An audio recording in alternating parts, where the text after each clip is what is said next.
सांगली जिल्हा मध्यवर्ती सहकारी बँकेतील 444 कनिष्ठ लिपिक पदांची बहुचर्चित नोकर भरती प्रक्रियेला राज्य शासनाकडून अखेर स्थगिती देण्यात आली आहे।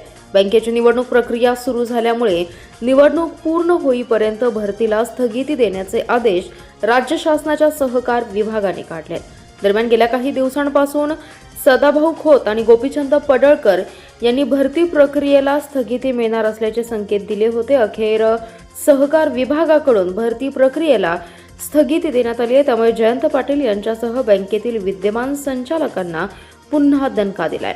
जिल्हा बँकेच्या व्यवस्थापनाने रिक्त जागांसाठी भरती प्रक्रिया राबवण्यात येत होती। जिल्हा बँकेतील रिक्त जागांमुळे कर्मचाऱ्यांवर कामाचा ताण होता, त्यामुळे शासनाकडे नोकर भरतीबाबत परवानगी मागितली होती। शासनाकडून IBPS, TCS आणि MKCL या कंपनीमार्फत जिल्हा बँकांची भरती प्रक्रिया राबवण्याचे आदेश दिले। शासनाने घालून दिलेल्या नियमानुसार नोकर भरतीची प्रक्रिया राबवण्याचा निर्णय बँकेने घेतला होता।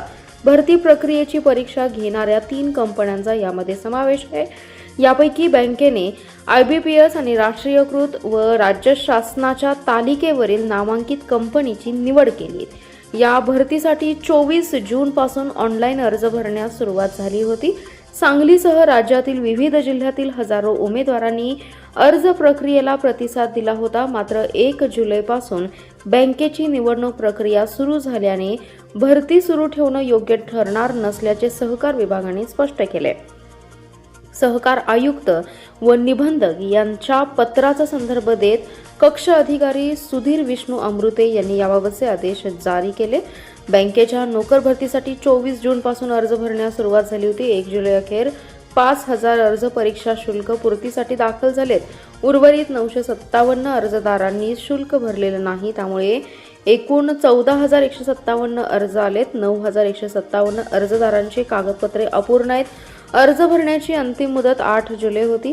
पुढील काही दिवसात अर्जांची संख्या वाढण्याचा अंदाज बँक प्रशासनाकडून देण्यात आला होता, परंतु गुरुवारी सायंकाळी नोकर भरतीतील सहकार विभागाकडून स्थगिती देण्यात आल्याने 5000 उमेदवारांचा जीव टांगणीला लागलाय।